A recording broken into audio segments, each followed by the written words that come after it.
Testing.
All right, we're making sure we're live here real quick, just to make we have a new setup here, just making sure that it's working, and I have not tested it.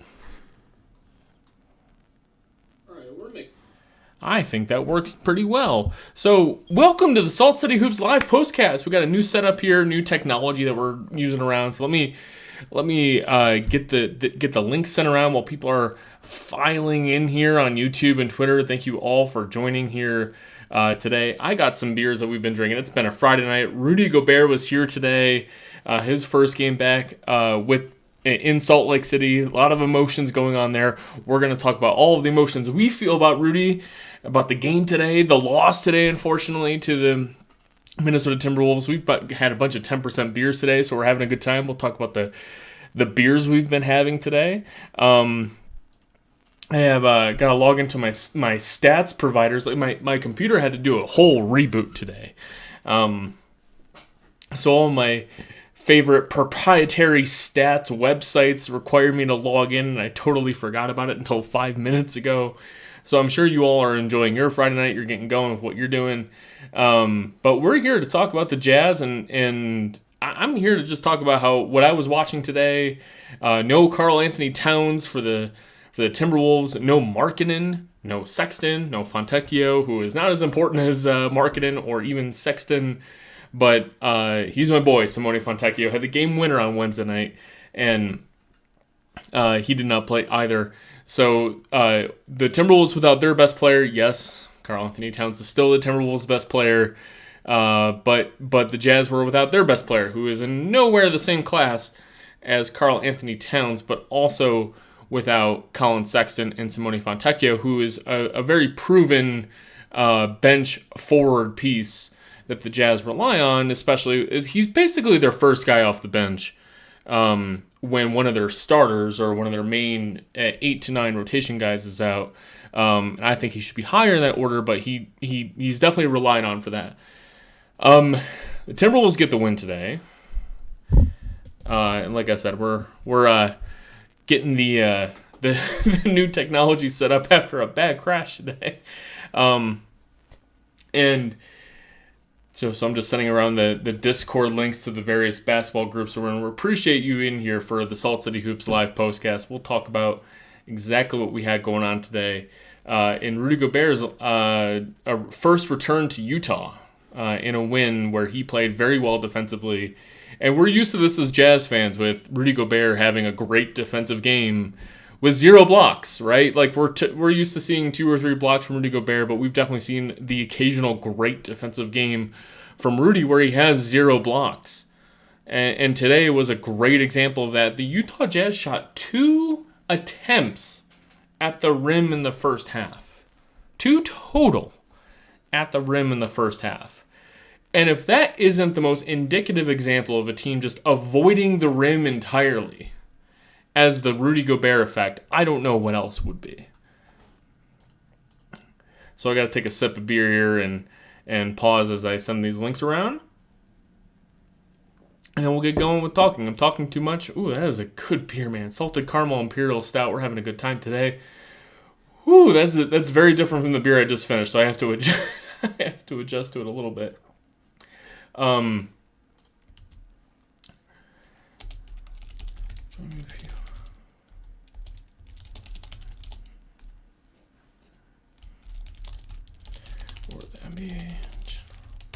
I did not set this up well as again, like I said, I'm relogging into a bunch of new things. And I just went live without realizing my error. But I appreciate everyone joining here for now. And we'll get going in a second here. Post that. Got 2 more here. And then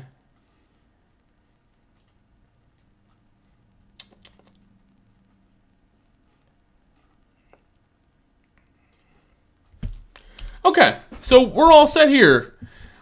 Let's talk some NBA basketball today. Thank you all for joining the Salt City Hoops live postcast. I'm Mark Russell Pereira. I'm happy to have you here. Thank you for hanging with me on YouTube and Twitter as we get going here to talk about the Jazz loss to the Timberwolves at home on a Friday night with a day of rest. But overall, it was Rudy Gobert's return to Salt Lake City for the first time. And there's been a few pieces been released about his return, what it means for Utah, who we are as people and as a society with Rudy Gobert's return. And at first I thought it was a little ridiculous how much we went into his return. Like, these are professional basketball players. They're used to the contracts. They're used to the routine. But I do feel that, and I think it's pretty clear from Gobert's statements, that Gobert is one of those classical players that means more to the small community that he was drafted by. And I would point to Giannis Antetokounmpo as another example, but I think he has sort of transcended all of basketball by being an MVP caliber player and winning a championship. And Rudy Gobert is, you can't call him a role player or anything like that. And he's a 3-time Defensive Player of the Year, future Hall of Famer, going to get his jersey retired, maybe even a statue out in front of Vivint or something like that. Probably not that much, right? Let's pump the brakes a little bit.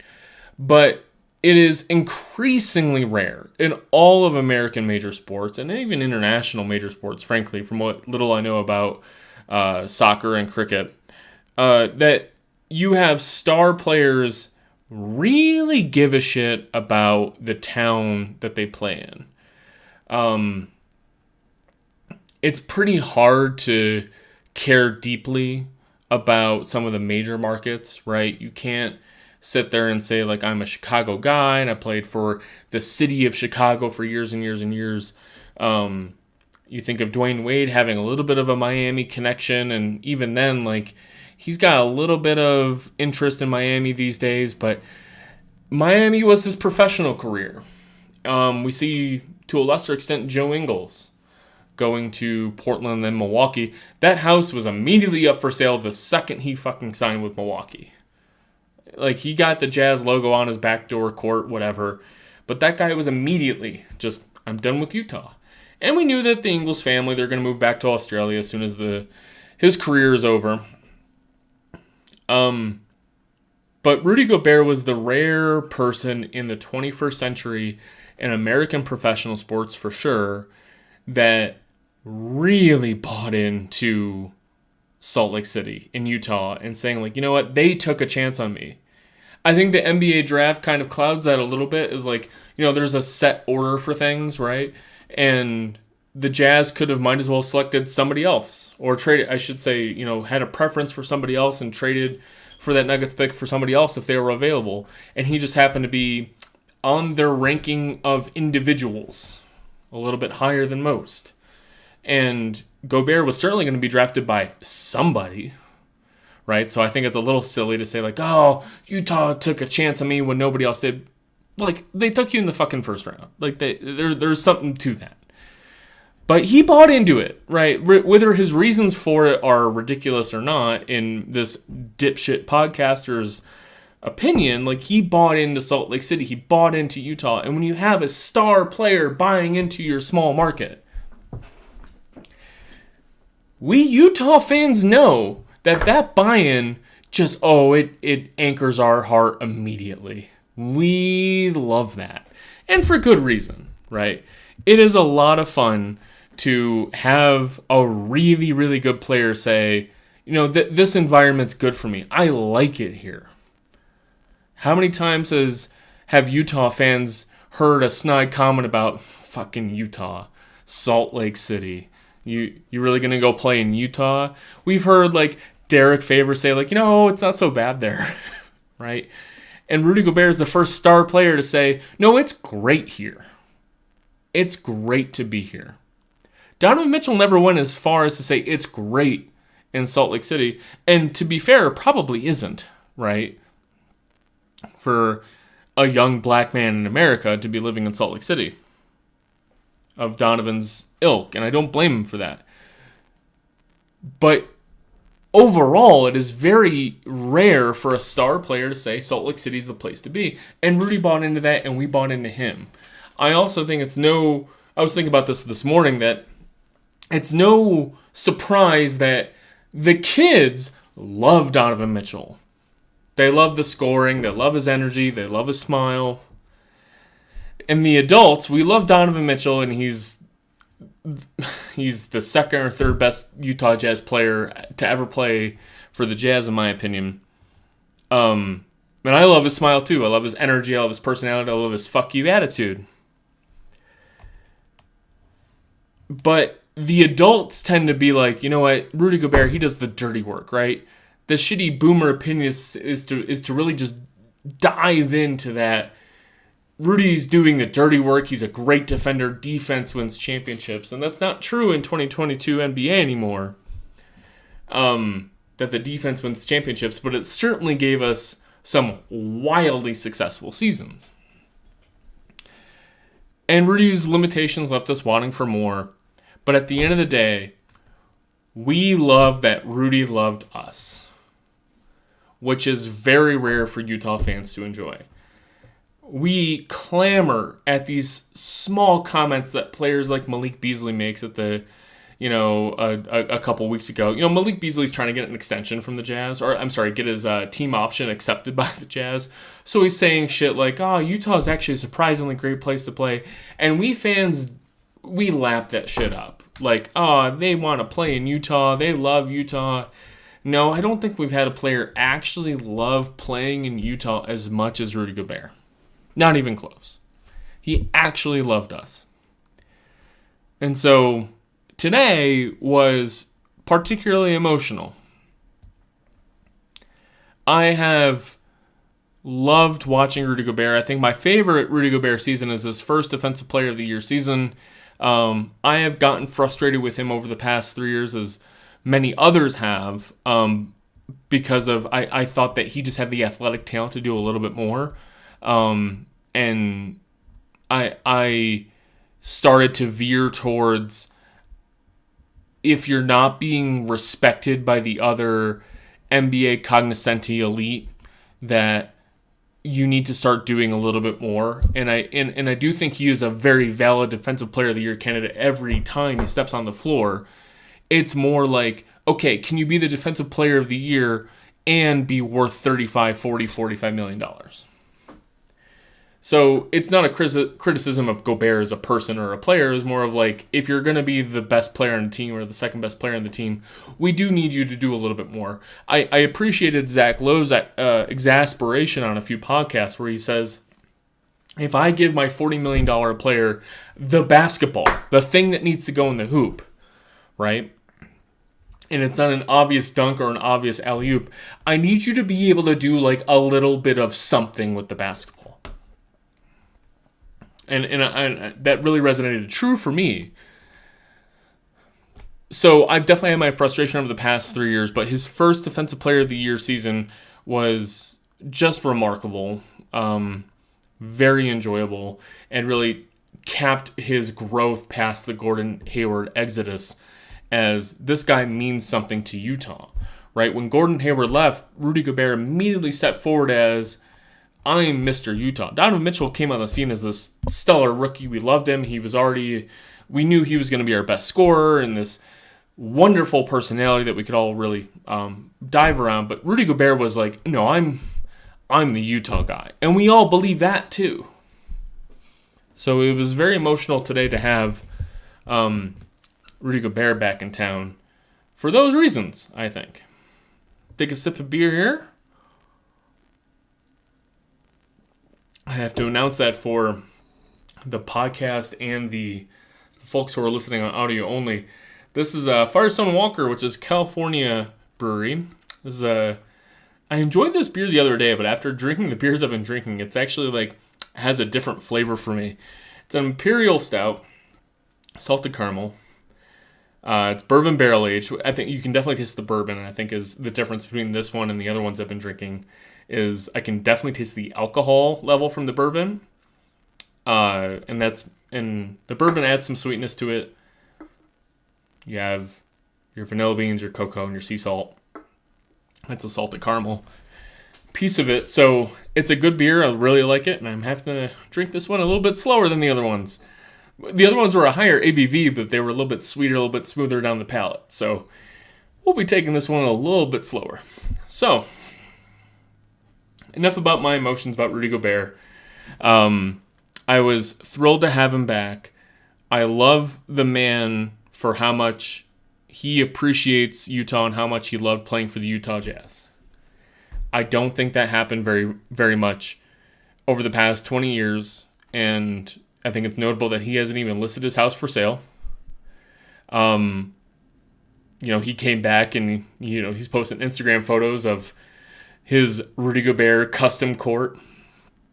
And I do think at the end of this first Timberwolves season, it'll be interesting to see if they figure out this Towns Gobert thing and how much they blame Gobert for it. Because once again, we have a coaching staff in Minnesota who says Gobert is not the problem. Chris Finch, the head coach, called him the adult in the room, right? And I think that is extremely notable that he just does his job at the most elite level that anybody ever in the history of the NBA has done his job. And his limitations are very annoying for contemporary NBA players like Anthony Edwards and Karl Anthony Towns and a pick and roll maestro like D'Angelo Russell. And at some point, you gotta, and this is what Utah players eventually came across with, like Joe Ingles and Mike Conley, and to a large extent Donovan Mitchell, is say like we got Rudy Gobert, like that's gonna win us a bunch of games. We got to figure out how to win games with him, and Minnesota's still trying to figure that out. And their championship ceiling needs to be this Towns Gobert on the floor at the same time effort. But today they did not have Karl Anthony Towns, so that really simplifies the game plan for Minnesota to an extent. It's the same thing as like when a football team has issues with losing a couple players, right? And they're realizing like, oh well, we have to adjust our defensive schemes a little bit.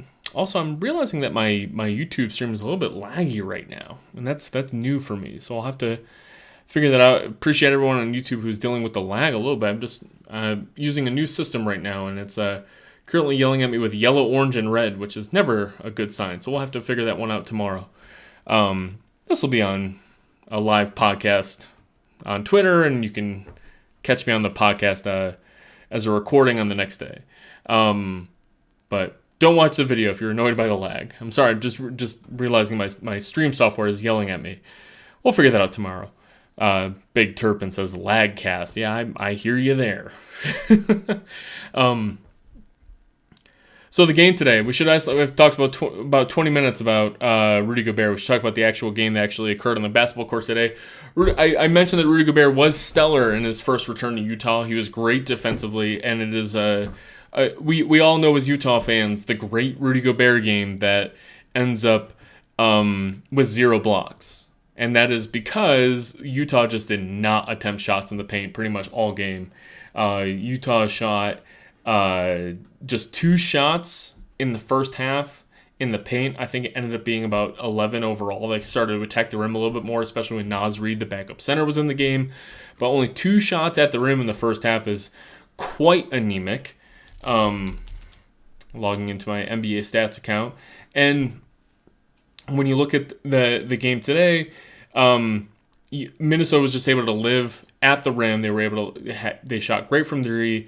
Utah shot very poorly from 3, but a lot of people will say like the 3-point shooting is going to be a lot of shooting luck. But today we had a lot of bad shooters shooting shots. We had Talen Horton-Tucker just completely bricking shots off the dribble. Jared Vanderbilt missed a couple threes. He went 4 of 4 the other night. We're like, oh, is he turning the corner? I was like, no, he absolutely fucking is not. It's Jared Vanderbilt. Like, let's be a little, let's pump the brakes when it comes to his 3-point shooting ability when he's shooting from the corner. But you do expect a little bit more. Like, Rudy Gay was a complete disaster zone today, a -10 for him today. 1 of 7 from the field, 0 of 4 from 3. I honestly don't remember the one make he did have. 1 of 2 from the free throw line.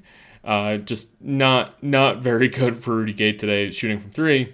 And then you have to appreciate Malik Beasley going 5 of 12 from 3. If he's going to play 36 minutes, I love the 12 3-point attempts. I think you will never hear me complain about Malik Beasley on this entire podcast, ever. Because if he's on the floor, he's going to play C- defense, right? Like, he got beat several times on defense, but he's fine. He tries to go for steals when he can. He had 2 steals today. But he's only going to have 1 turnover. He always chips in a few assists. He had just 1 assist today, but I trust him with the ball to just execute simple basketball reads. And yeah, I want him jacking 12 threes today, and he was a great scorer today. Jordan Clarkson, 0 of 7 from 3. And that's probably the difference in the game today, is that dude just did not have his 3-point shot going. So if you just have a couple more threes from him, maybe this is a shooting luck thing today, because Minnesota does go 40% from 3, including 3 of 6 from Naz Reid and 6 of 9 from D'Angelo Russell. But a lot of D'Angelo Russell's attempts were open. I thought they were good attempts, so I can't really complain about D'Angelo Russell going 6 of 9 when they're open shots. All 6 of Naz Reid's threes were open or lightly contested. I can't really complain about that. And instead, I just would prefer that Utah made a little bit more. I think they're a lot better than this 29.5% that they actually had. Certainly better than the 70.8% that they shot from the free throw line. Jordan Clarkson got fouled on a 3-point attempt and went 1 of 3 from the line at one point. Yeah, I would say that injuries mattered. Like, marketing getting on the floor would have mattered for this team. Sexton would have provided a little bit more. Even Fontecchio just providing a little bit more spacing would have mattered. Walker Kessler was miserable against Rudy Gobert today. He was in foul trouble all the first half. He picked up his 3rd foul. He got 2 fouls pretty quickly in the first half. And was really rough trying to not commit a foul for his 3rd. He commits his 3rd foul very early on in the 3rd quarter. And he just played very timidly the entire way, the rest of the way forward. The one surprise I will say about this Jazz team today is that against Rudy Gobert, they played fabulous on the defensive boards. We all know that defensive rebounding has been a struggle for the Jazz this year. They've limited Rudy Gobert and the entire Wolves team to just 5 offensive rebounds. Without Towns on the floor, that becomes a little bit easier thing to do. But that was a much better defensive rebounding performance than we've seen from the Jazz all year. As far as shooting frequency, this is bad. Utah shot 16% of their shots at the rim today. That would rate in the 2nd percentile for all games this season.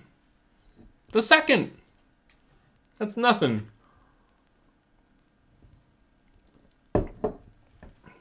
This lag is driving me nuts on the YouTube stream. I'm sorry, guys. So, Rudy Gobert did a great job preventing folks from getting to the rim the entire game. And I think that was extremely notable today.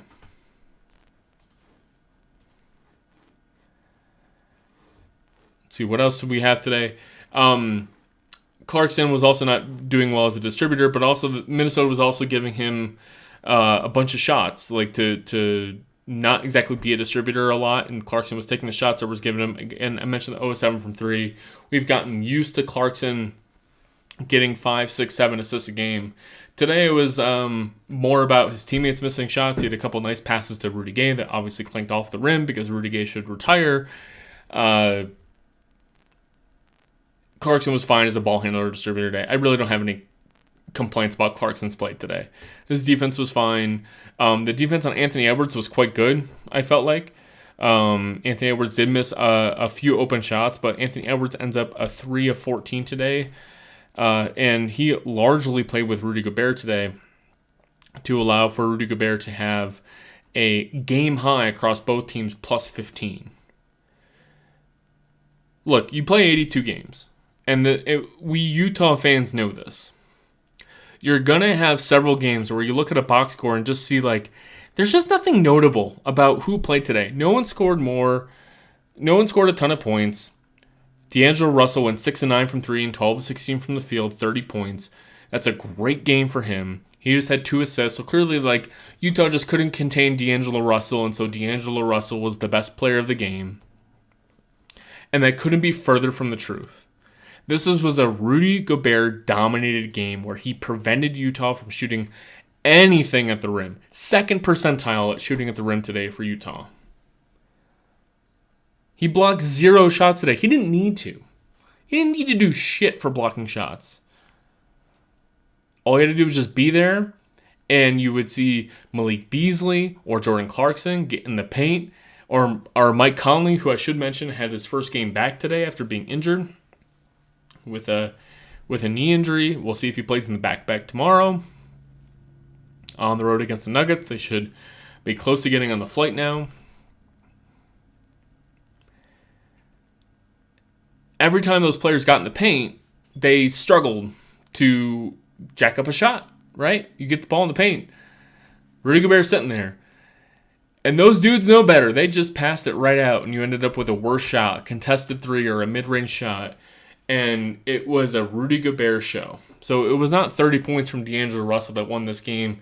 It was Rudy Gobert's defense. And this is not just, Gobert's coming back to Utah. I'm going to wax poetic about Rudy Gobert playing great. No, this really was him doing it. And that was pretty fun to watch.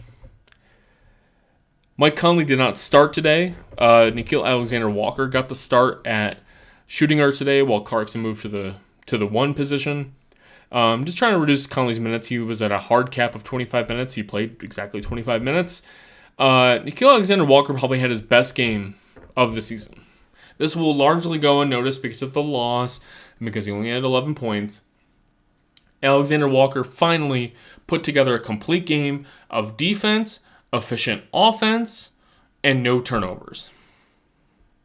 He had 1 turnover in 25 minutes, which is extremely acceptable for a ball-handling guard.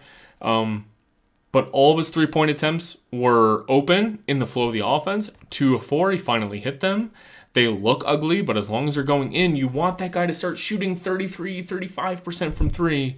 Really liked what he was able to do as far as shooting efficiency. 1 of 3 from the free throw line, but I do like that he was able to draw a couple fouls there. The rebounding was good. He was able to provide some good help rebounding when you have situations like when you're dealing with a Rudy Gobert, you have to have your back line providing some rebounding effort. I thought he provided that. Just didn't fuck up. Like, that's what I'm asking for out of Nickeil Alexander-Walker. He didn't fuck up, and I thought that was really nice of him. A nice 25 minutes. Like, my ceiling for Alexander Walker is still like this 20-minute, can you be a 7th guy and just be a player, right? We wished for more out of Joe Ingles' trade value to win a title last year. Instead, we're just going for like a shot-in-the-dark, ball-handling type for Nickeil Alexander-Walker, and he's been miserable to start the year. His defense is what's going to drive that ceiling up, and he was fine today. He wasn't remarkable. But he did guard Anthony Edwards at times. He was the primary defender on D'Angelo Russell early before D'Angelo Russell started going off, and I was fine with him. We can start going on the individual players. Kelly Olynyk was fine. He missed a lot of shots on the interior, but he had a couple really nice passes. Without Markkanen, he's really miscast as like your starting center, right? You need to have a Walker Kessler out there providing the rebounding efforts because Olynyk, he just watches balls go right over him. He just has no vertical, so you're really expecting him to just provide guile and shooting, and he had I think 3 like 30+ foot 3-point attempts today, which was pretty wild. Just watching him completely jack it up from very far away. He made one of them. He finishes 2 of 5 from 3 today. You just need more out of Kelly Olynyk if Markkanen's not going to play. And when we think about the depth of the Utah Jazz, look, like any other basketball team in the league, unlike the Clippers, who can win games without Paul George and they can win games without Kawhi Leonard, if Utah loses their best players, they're pretty fucked, right? We watched them go 0-5 without Mike Conley for a while. Like, this team's... And a lot of them were close games, to be sure. And I would consider today to be a close game. Today was a winnable game.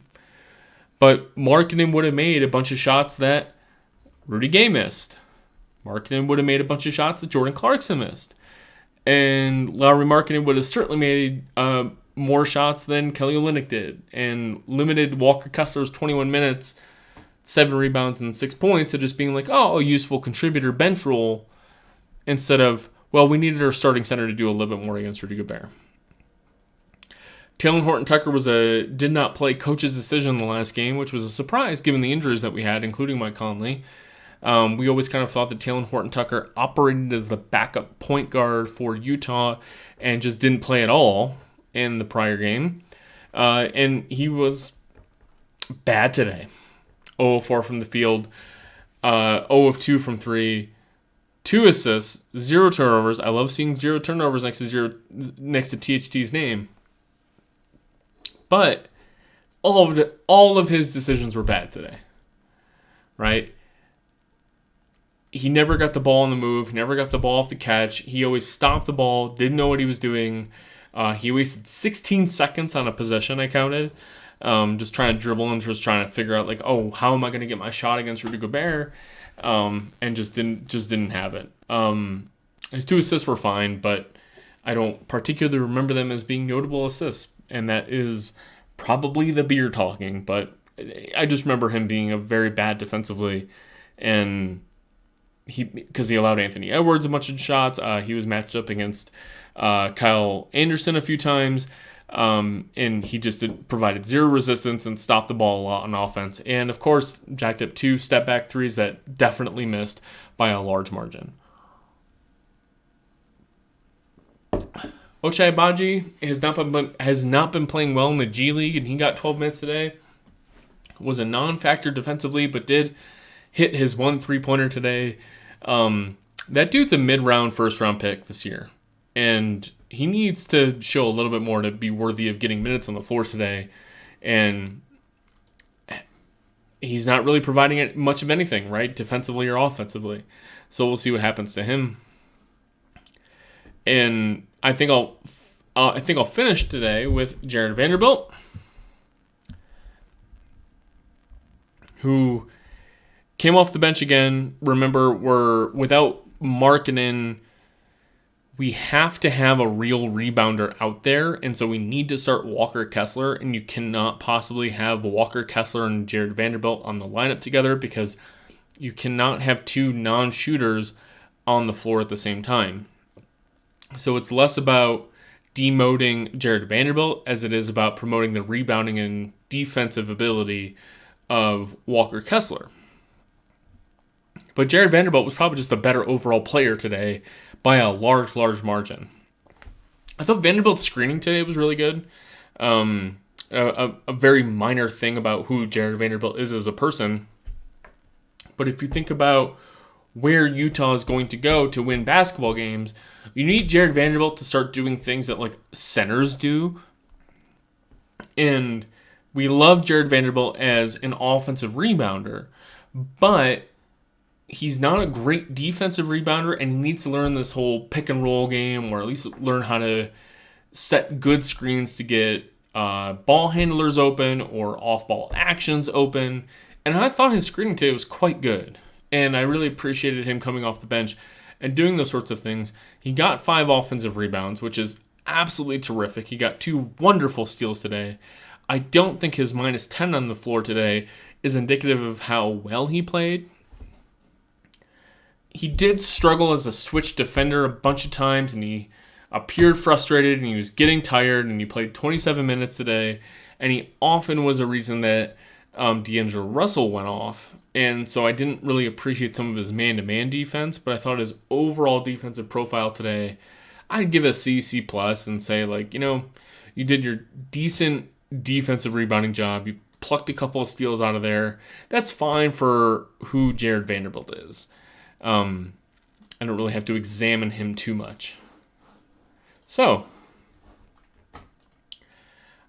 I think that's going to conclude today's Salt City Hoops live postcast. We're going to catch the end of Dallas and Milwaukee going to the fourth quarter. Milwaukee's down 8 points on the road to Dallas.